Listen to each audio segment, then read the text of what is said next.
श्रीवरद गणेश कवचम् श्रीगणेशाय नमः। श्रीभैरव उवाच महादेवी गणेशस्य वरदस्य महात्मनः कवचं ते प्रवक्ष्यामि वज्रपञ्जरकाभिधं विनियोगः। ॐ अस्य श्रीमहागणपति वज्रपञ्जरकवचस्य श्रीभैरवर्षिः गायत्री छन्दः श्रीमहागणपतिर्देवता गं बीजं ह्रीं शक्तिः कुरु कुरु कीलकं वज्रविद्यादिसिद्ध्यर्थे महागणपति वज्रपञ्जरकवचपाठे विनियोगः। ध्यानं विघ्नेशं विश्ववन्द्यं सुविपुलयशसं लोकरक्षाप्रदक्षं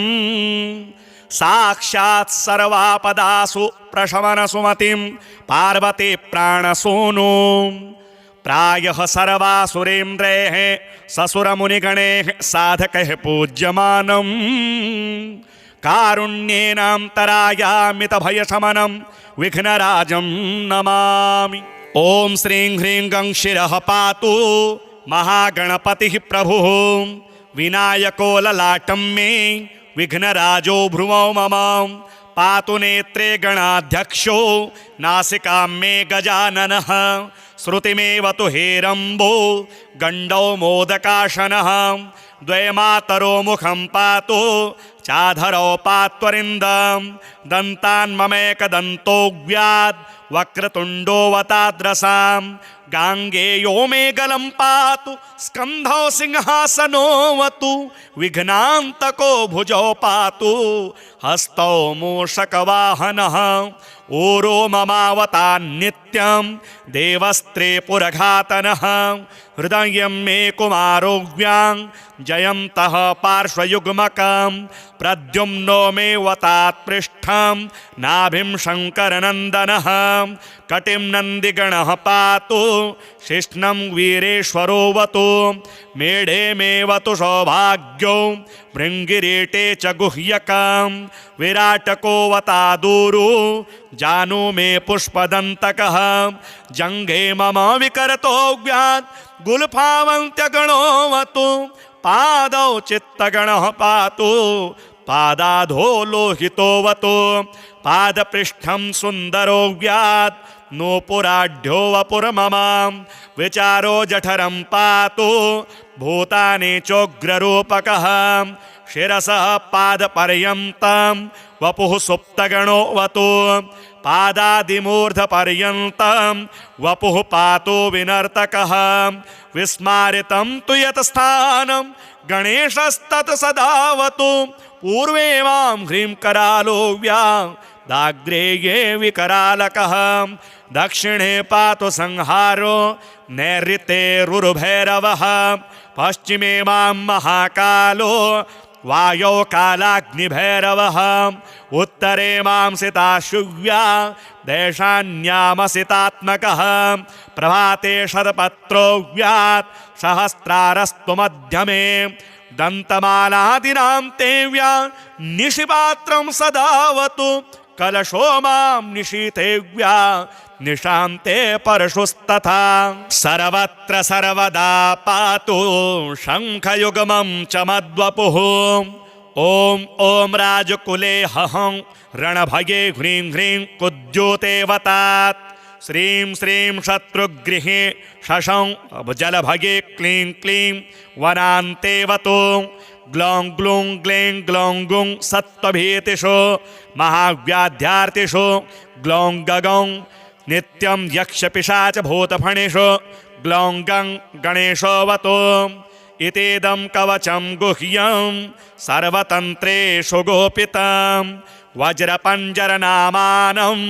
गणेशस्य महात्मनम् अङ्गभूतं मनुमयं सर्वाचारेकसाधनं विनानेन न सिद्धिः स्यात् पूजनस्य जपस्य च तस्मात् तु कवचं पुण्यं पठेद्वाधारयेत् सदा तस्य सिद्धिर्महादेवीं करस्थापारलौकिकीं यं यं कामयते कामं तं तं प्राप्नोति पाठतः अर्धरात्रे पठे नित्यं सर्वाभीष्टफलं लभेत् इति गुह्यं सुकवचं महागणपतिः प्रियं सर्वसिद्धिमयं दिव्यं गोपयेत् परमेश्वरी श्रीरुद्रयामले तन्त्रे श्रीदेवी रहस्ये महागणपतिकवचं श्रीगणपत्यार्पणमस्तु। श्रीगणेशाय नमः। श्रीभैरव उवाच महादेवी गणेशस्य वरदस्य महात्मनः कवचं ते प्रवक्ष्यामि वज्रपञ्जरकाभिधं विनियोगः। ॐ अस्य श्रीमहागणपतिवज्रपञ्जरकवचस्य श्रीभैरवर्षिः गायत्री छन्दः श्रीमहागणपतिर्देवता गं बीजं ह्रीं शक्तिः कुरु कीलकं वज्रविद्यादिसिद्ध्यर्थे महागणपतिवज्रपञ्जरकवचपाठे विनियोगः। ध्यानं विघ्नेशं विश्ववन्द्यं सुविपुलयशसं लोकरक्षाप्रदक्षं साक्षात् सर्वापदासु प्रशमनसुमतिं पार्वती प्राणसूनु प्रायः सर्वासुरेन्द्रैः ससुरमुनिगणैः साधकैः पूज्यमानं कारुण्येनान्तरायामितभयशमनं विघ्नराजं नमामि। ॐ श्रीं ह्रीं गं शिरः पातु महागणपतिः प्रभुः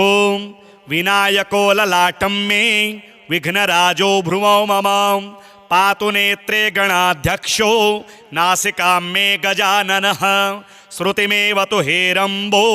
गण्डौ मोदकाशनः द्वयमातरो मुखं पातु चाधरौ पात्वरिन्दं दन्तान्ममेकदन्तो व्याद् वक्रतुण्डोऽवताद्रसां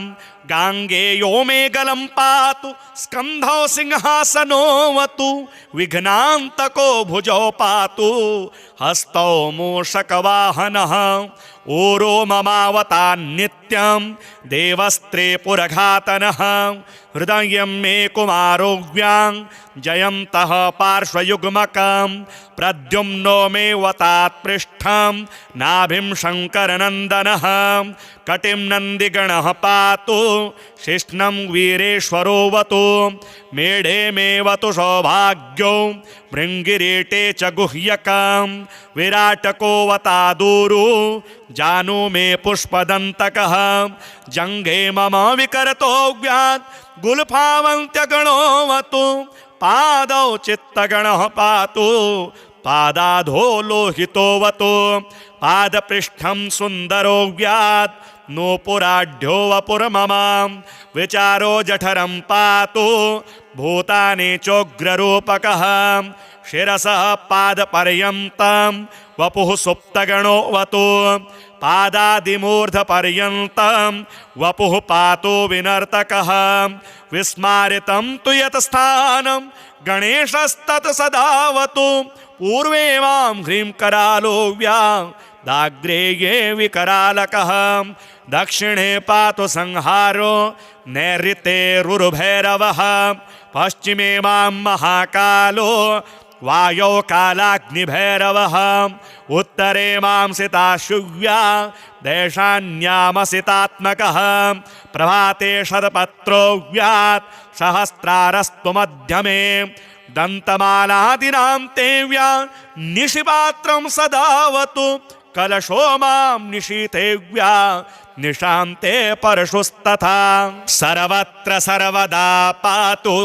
शङ्खयुग्मं च मद्वपुः ॐ ॐ राजकुले हहं रणभये ह्रीं ह्रीं कुद्योतेवतात् श्रीं श्रीं शत्रुगृहे शशं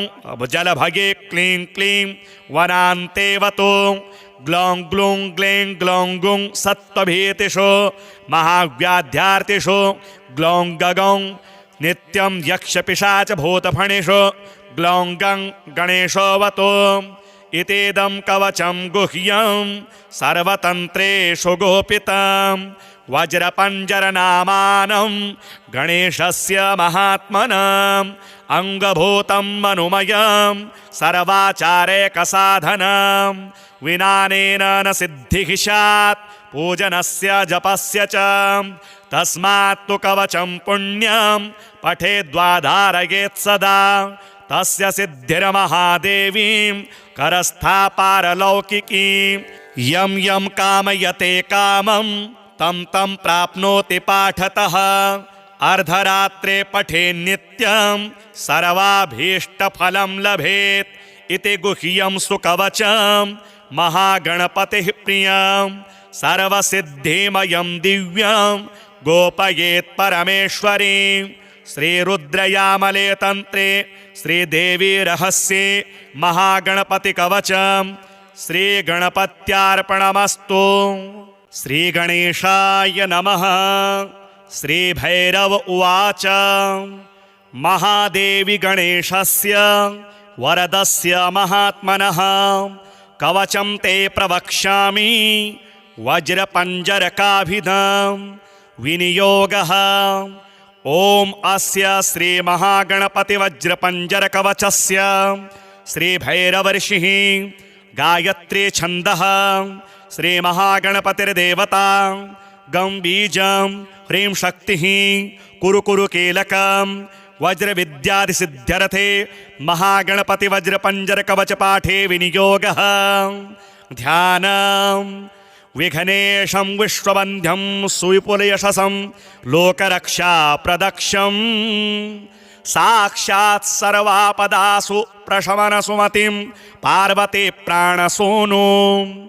प्रायः सर्वासुरेन्द्रैः ससुरमुनिगणैः साधकैः पूज्यमानं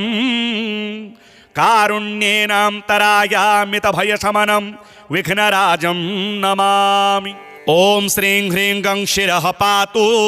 महागणपतिः प्रभुः विनायको ललाटं मे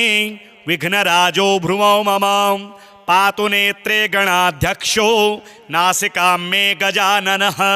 श्रुतिमेव तु हेरम्बो गण्डौ मोदकाशनः द्वयमातरो मुखं पातु चाधरौ पात्वरिन्दं दन्तान्ममेकदन्तो व्याद् वक्रतुण्डोऽवताद्रसां गाङ्गेयो मे गलं पातु स्कन्धौ सिंहासनोऽवतु विघ्नान्तको भुजौ पातु हस्तौ मूषकवाहनः ऊरो ममावतान्नित्यं देवस्त्रे पुरघातनः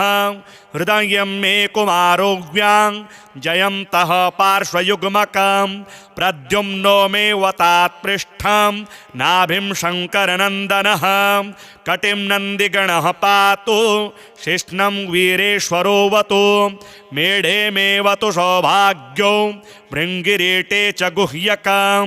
विराटकोऽवतादूरु जानु मे पुष्पदन्तकः जङ्घे मम विकरतो व्यात् गुल्फावन्त्यगणोऽवतु पादौ चित्तगणः पातु पादाधो लोहितोऽवतु पादपृष्ठं सुन्दरो व्यात् नूपुराढ्यो वपुर्मम विचारो जठरं पातु भूतानि चोग्ररूपकः शिरसः पादपर्यन्तं वपुः सुप्तगणोऽवतु पादादिमूर्धपर्यन्तं वपुः पातु विनर्तकः विस्मारितं तु यत् स्थानं गणेशस्तत् सदावतु पूर्वे मां ह्रीं करालो व्यादाग्रेये विकरालकः दक्षिणे पातु संहारो नैऋते रुरुभैरवः पश्चिमे मां महाकालो वायौ कालाग्निभैरवः उत्तरे मां सिताशुव्या देशान्यामसितात्मकः प्रभाते शतपत्रो व्यात् सहस्रारस्तु मध्यमे दन्तमालादिनां ते व्या निशिपात्रं सदावतु कलशो मां निशीथे व्या निशान्ते परशुस्तथा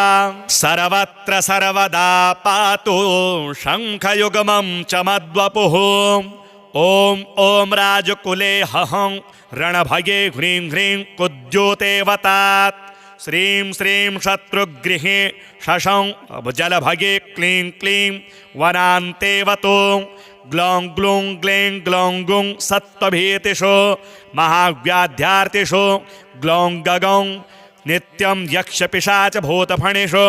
ग्लौं गं गणेशोऽवतु इतीदं कवचं गुह्यं सर्वतन्त्रेषु गोपितं वज्रपञ्जरनामानं गणेशस्य महात्मनम् अङ्गभूतं मनुमयं सर्वाचारेकसाधनं विनानेन न सिद्धिः स्यात् पूजनस्य जपस्य च तस्मात् तु कवचं पुण्यं पठेद्वाधारयेत् सदा तस्य सिद्धिर्महादेवीं करस्थापारलौकिकीं यं यं कामयते कामं तं तं प्राप्नोति पाठतः अर्धरात्रे पठे नित्यं सर्वाभीष्टफलं लभेत् इति गुह्यं सुकवचं महागणपतिः प्रियं सर्वसिद्धिमयं दिव्यं गोपयेत् परमेश्वरी श्रीरुद्रयामले तन्त्रे श्रीदेवी रहस्ये महागणपतिकवचं श्रीगणपत्यार्पणमस्तु। श्रीगणेशाय नमः। श्रीभैरव उवाच महादेवी गणेशस्य वरदस्य महात्मनः कवचं ते प्रवक्ष्यामि वज्रपञ्जरकाभिधं विनियोगः। ॐ अस्य श्रीमहागणपतिवज्रपञ्जरकवचस्य श्रीभैरवर्षिः गायत्री छन्दः श्रीमहागणपतिर्देवता गं बीजं ह्रीं शक्तिः कुरु कुरु कीलकं वज्रविद्यादिसिद्ध्यर्थे महागणपतिवज्रपञ्जरकवचपाठे विनियोगः। ध्यानं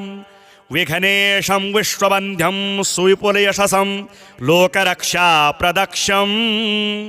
साक्षात् सर्वापदासु प्रशमनसुमतिं पार्वती प्राणसूनु प्रायः सर्वासुरेन्द्रैः ससुरमुनिगणैः साधकैः पूज्यमानं कारुण्येनान्तरायामितभयशमनं विघ्नराजं नमामि। ॐ श्रीं ह्रीं गं शिरः पातु महागणपतिः प्रभुः विनायको ललाटं मे विघ्नराजो भ्रुवौ मम पातु नेत्रे गणाध्यक्षो नासिकां मे गजाननः श्रुतिमेव तु हेरम्बो गण्डौ मोदकाशनः द्वयमातरो मुखं पातु चाधरौ पात्वरिन्दं दन्तान् ममेकदन्तो व्याद् वक्रतुण्डोऽवताद्रसां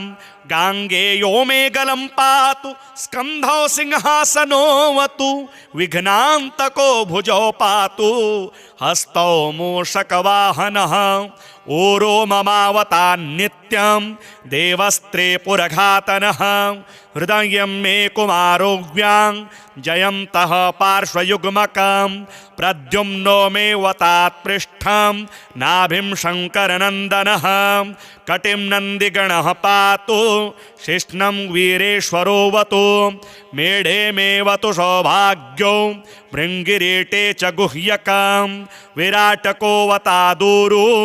जानु मे पुष्पदन्तकः जङ्घे मम विकरतो व्यात् गुल्फावन्त्यगणोऽवतु पादौ चित्तगणः पातु पादाधो लोहितोऽवतु पादपृष्ठं सुन्दरो व्यात् नूपुराढ्यो वपुर्मम विचारो जठरं पातु भूतानि चोग्ररूपकः शिरसः पादपर्यन्तं वपुः सुप्तगणोऽवतु पादादिमूर्धपर्यन्तं वपुः पातु विनर्तकः विस्मारितं तु यत् स्थानं गणेशस्तत् सदावतु पूर्वे वां ह्रीं करालो व्यादाग्रेये विकरालकः दक्षिणे पातु संहारो नैऋते रुरुभैरवः पश्चिमे मां महाकालो वायौ कालाग्निभैरवः उत्तरे मां सिताशुव्या देशान्यामसितात्मकः प्रभाते शतपत्रो व्यात् सहस्रारस्तु मध्यमे दन्तमालादिनां ते व्या निशिपात्रं सदावतु कलशो मां निशीथेव्या निशान्ते परशुस्तथा सर्वत्र सर्वदा पातु शङ्खयुग्मं च मद्वपुः ॐ ॐ राजकुले हहं रणभये ह्रीं ह्रीं कुद्योतेवतात् श्रीं श्रीं शत्रुगृहे शशं जलभगे क्लीं क्लीं वनान्तेवतो ग्लौं ग्लूं ग्लें ग्लौं गुं सत्त्वभीतिषु महाव्याध्यार्तिषु ग्लौं गगौं नित्यं यक्षपिशाचभूतफणिषु ग्लौं गं गणेशोऽवतु इतीदं कवचं गुह्यं सर्वतन्त्रेषु गोपितं वज्रपञ्जरनामानं गणेशस्य महात्मनम् अङ्गभूतं मनुमयं सर्वाचारेकसाधनं विनानेन न सिद्धिः स्यात् पूजनस्य जपस्य च तस्मात् तु कवचं पुण्यं पठेद्वाधारयेत् सदा तस्य सिद्धिर्महादेवीं करस्थापारलौकिकीं यं यं कामयते कामं तं तं प्राप्नोति पाठतः अर्धरात्रे पठे नित्यं सर्वाभीष्टफलं लभेत् इति गुह्यं सुकवचं महागणपतिः प्रियं सर्वसिद्धिमयं दिव्यं गोपयेत् परमेश्वरी श्रीरुद्रयामले तन्त्रे श्रीदेवी रहस्ये महागणपतिकवचं श्रीगणपत्यार्पणमस्तु। श्रीगणेशाय नमः। श्रीभैरव उवाच महादेवी गणेशस्य वरदस्य महात्मनः कवचं ते प्रवक्ष्यामि वज्रपञ्जरकाभिधं विनियोगः। ॐ अस्य श्रीमहागणपतिवज्रपञ्जरकवचस्य श्रीभैरवर्षिः गायत्री छन्दः श्रीमहागणपतिर्देवता गं बीजं ह्रीं शक्तिः कुरु कुरु कीलकं वज्रविद्यादिसिद्ध्यर्थे महागणपतिवज्रपञ्जरकवचपाठे विनियोगः। ध्यानं विघ्नेशं विश्ववन्ध्यं सुविपुलयशसं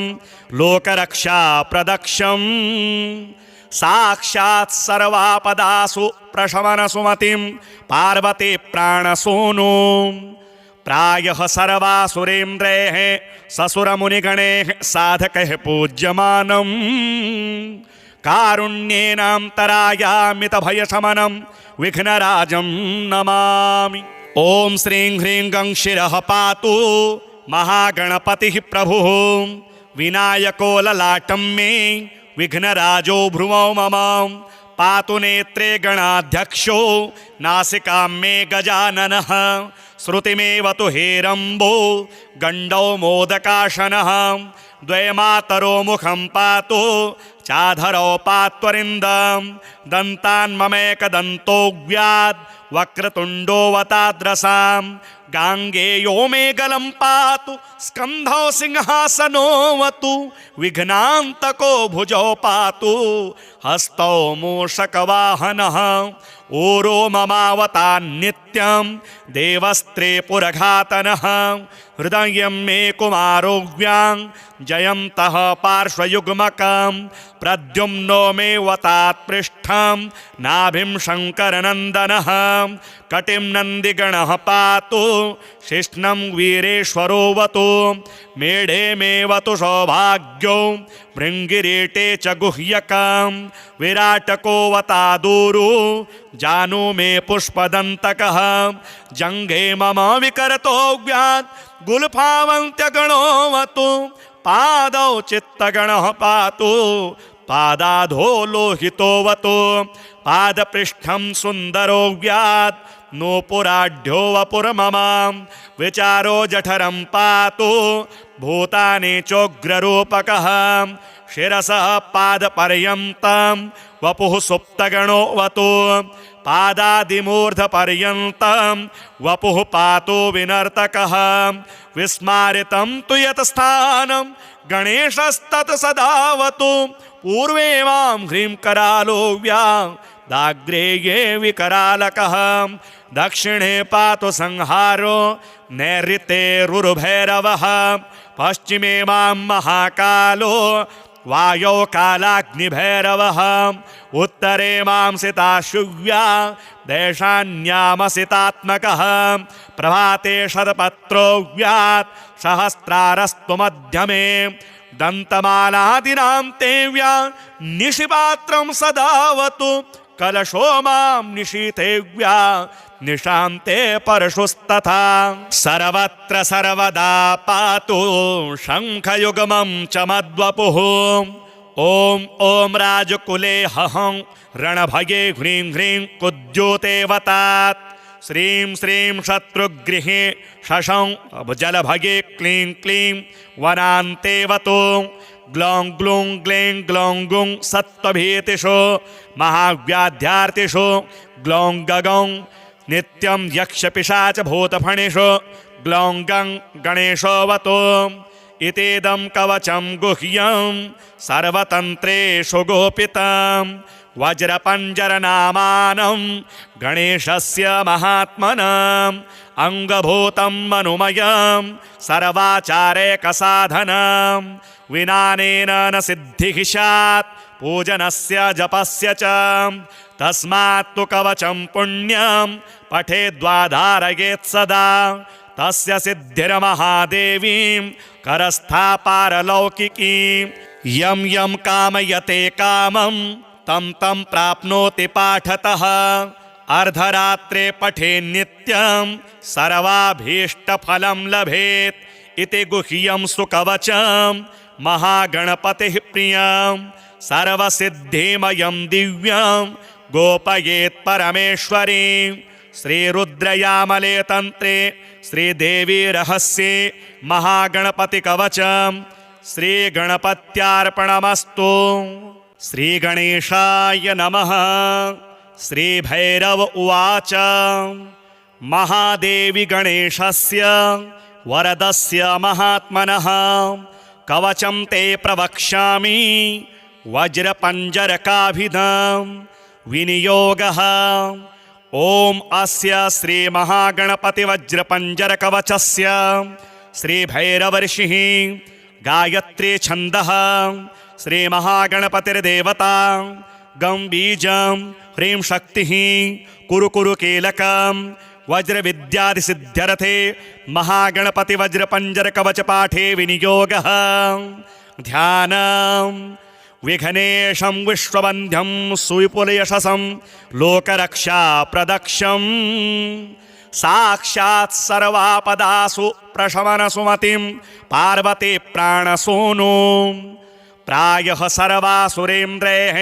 ससुरमुनिगणैः साधकैः पूज्यमानं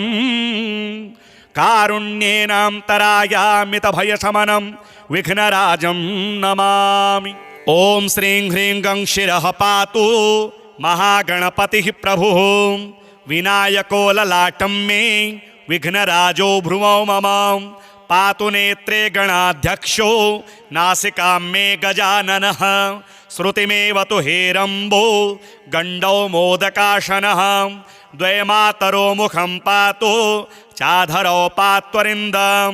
दन्तान् ममेकदन्तो व्याद् वक्रतुण्डोऽवताद्रसां गाङ्गेयो मे गलं पातु स्कन्धौ सिंहासनोऽवतु विघ्नान्तको भुजौ पातु हस्तौ मूषकवाहनः ऊरो ममावतान्नित्यं देवस्त्रे पुरघातनः हृदयं मे कुमारोव्यां जयन्तः पार्श्वयुग्मकं प्रद्युम्नो मे वतात्पृष्ठं नाभिं शङ्करनन्दनः कटिं नन्दिगणः पातु शिष्णं वीरेश्वरोऽवतु मेढे मे वतु सौभाग्यो भृङ्गिरीटे च गुह्यकं विराटको वतादूरु जानु मे पुष्पदन्तकः जङ्घे मम विकरतो व्यात् गुल्फावन्त्यगणोऽवतु पादौ चित्तगणः पातु पादाधो लोहितोऽवतु पादपृष्ठं सुन्दरो व्यात् नूपुराढ्यो वपुर्मम विचारो जठरं पातु भूतानि चोग्ररूपकः शिरसः पादपर्यन्तं वपुः सुप्तगणोऽवतु पादादिमूर्धपर्यन्तं वपुः पातो विनर्तकः विस्मारितं तु यत् स्थानं गणेशस्तत् सदावतु पूर्वे मां ह्रीं करालो व्यादाग्रेये विकरालकः दक्षिणे पातु संहारो नैऋतेरुर्भैरवः पश्चिमे मां महाकालो वायौ कालाग्निभैरवः उत्तरे मां सिताशुव्या देशान्यामसितात्मकः प्रभाते शतपत्रो व्यात् सहस्रारस्तु मध्यमे दन्तमालादीनां ते व्या निशिपात्रं सदावतु कलशो मां निशीतेव्या निशान्ते परशुस्तथा सर्वत्र सर्वदा पातु शङ्खयुग्मं च मद्वपुः ॐ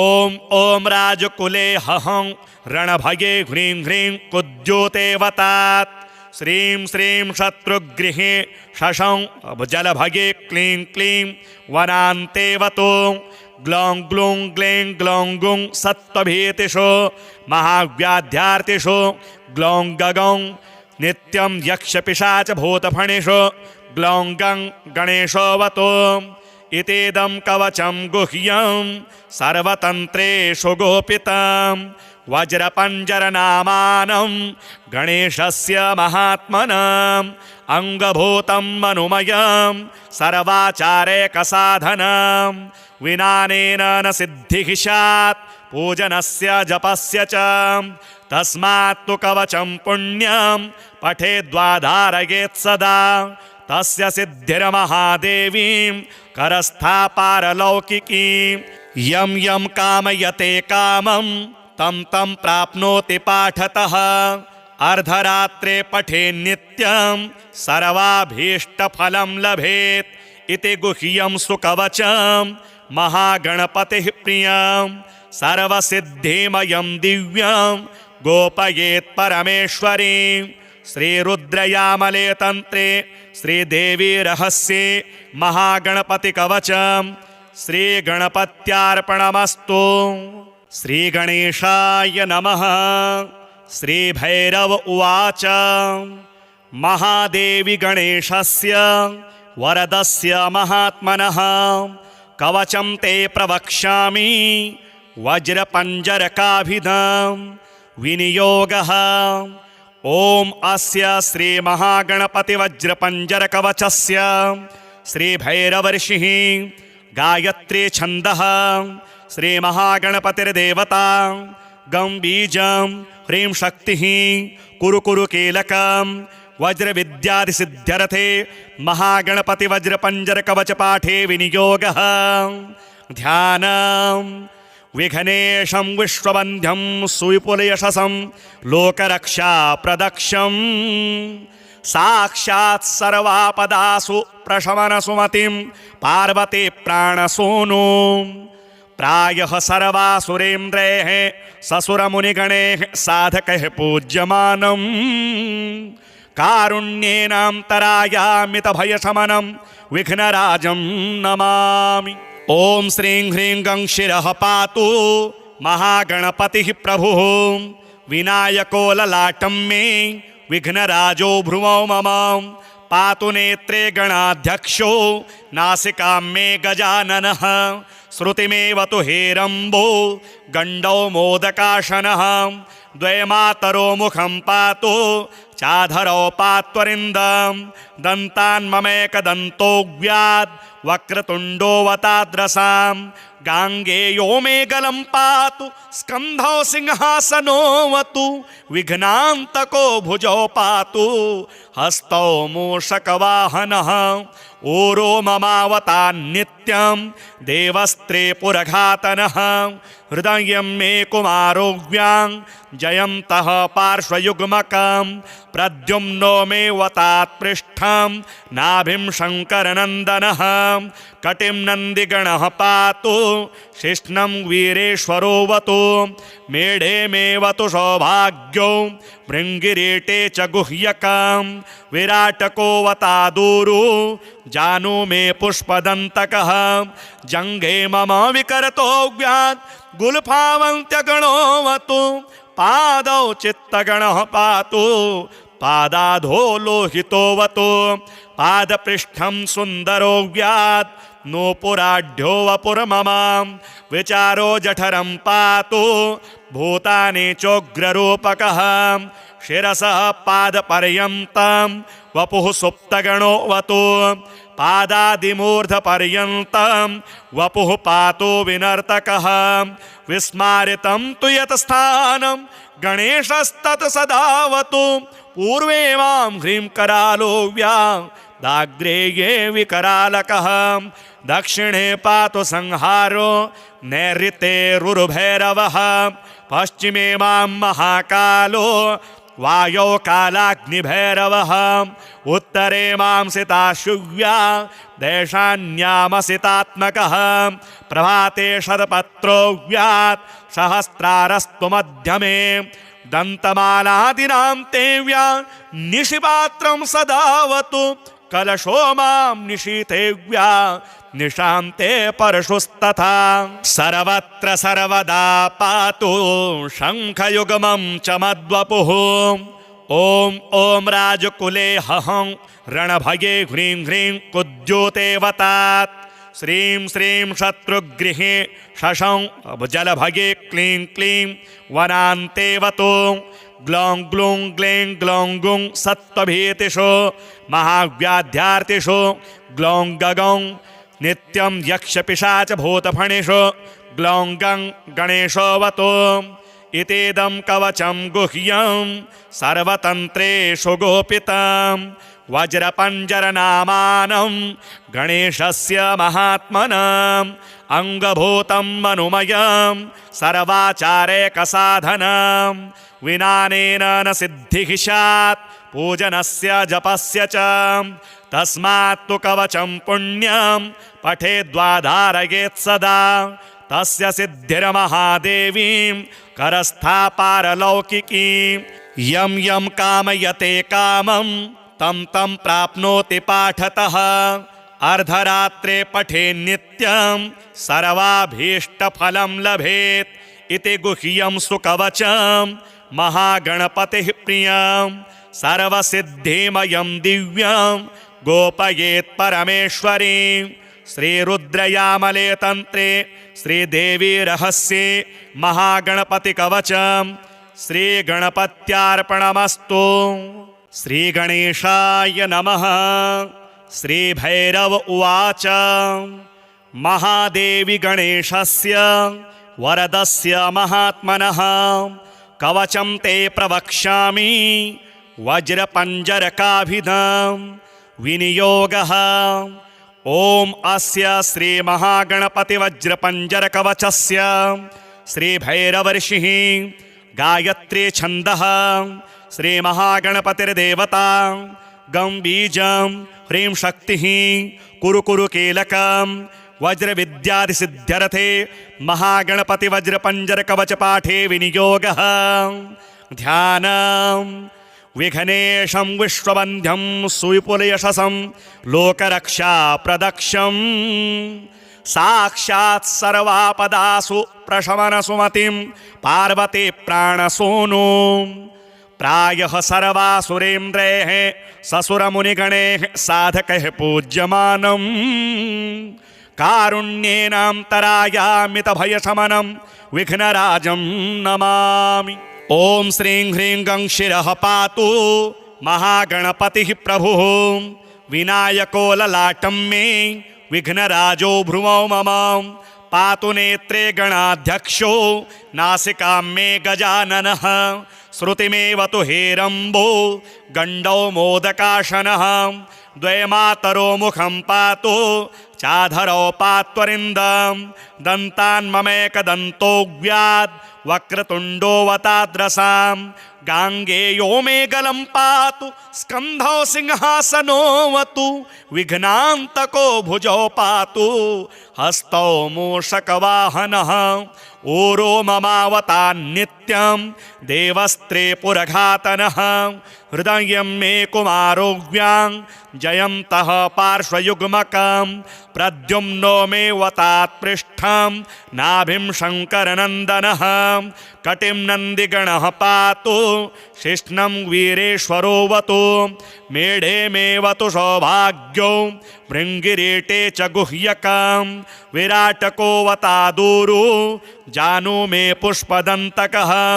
जङ्घे मम विकरतो व्यात् गुल्फावन्त्यगणोऽवतु पादौ चित्तगणः पातु पादाधो लोहितोऽवतु पादपृष्ठं सुन्दरो व्यात् नूपुराढ्यो वपुर्मम विचारो जठरं पातु भूतानि चोग्ररूपकः शिरसः पादपर्यन्तं वपुः सुप्तगणोऽवतु पादादिमूर्धपर्यन्तं वपुः पातु विनर्तकः विस्मारितं तु यत् स्थानं गणेशस्तत् सदावतु पूर्वे मां ह्रीं करालो व्यादाग्रेये विकरालकः दक्षिणे पातु संहारो नैऋते रुरुभैरवः पश्चिमे मां महाकालो वायौ कालाग्निभैरवः उत्तरे मां सिताशुव्या देशान्यामसितात्मकः प्रभाते शतपत्रो व्यात् सहस्रारस्तु मध्यमे दन्तमालादिनां ते व्या निशिपात्रं सदावतु कलशो मां निशीथे व्या निशान्ते परशुस्तथा सर्वत्र सर्वदा पातु शङ्खयुग्मं च मद्वपुः ॐ ॐ राजकुले हहं रणभये ह्रीं ह्रीं कुद्योते वतात् श्रीं श्रीं शत्रुगृहे शशं जलभये क्लीं क्लीं वनान्ते वतु ग्लौं ग्लूं ग्लें ग्लौं गुं सत्त्वभीतिषु महाव्याध्यार्तिषु ग्लौं गगौं नित्यं यक्षपिशाचभूतफणिषु ग्लौं गं गणेशोऽवतु इतीदं कवचं गुह्यं सर्वतन्त्रेषु गोपितं वज्रपञ्जरनामानं गणेशस्य महात्मनम् अङ्गभूतं मनुमयं सर्वाचारेकसाधनं विनानेन न सिद्धिः स्यात् पूजनस्य जपस्य च तस्मात् तु कवचं पुण्यं पठेद्वाधारयेत् सदा तस्य सिद्धिर्महादेवीं करस्थापारलौकिकीं यं यं कामयते कामं तं तं प्राप्नोति पाठतः अर्धरात्रे पठे नित्यं सर्वाभीष्टफलं लभेत् इति गुह्यं सुकवचं महागणपतिः प्रियं सर्वसिद्धिमयं दिव्यं गोपयेत् परमेश्वरीं श्रीरुद्रयामले तन्त्रे श्रीदेवी रहस्ये महागणपतिकवचं श्रीगणपत्यार्पणमस्तु।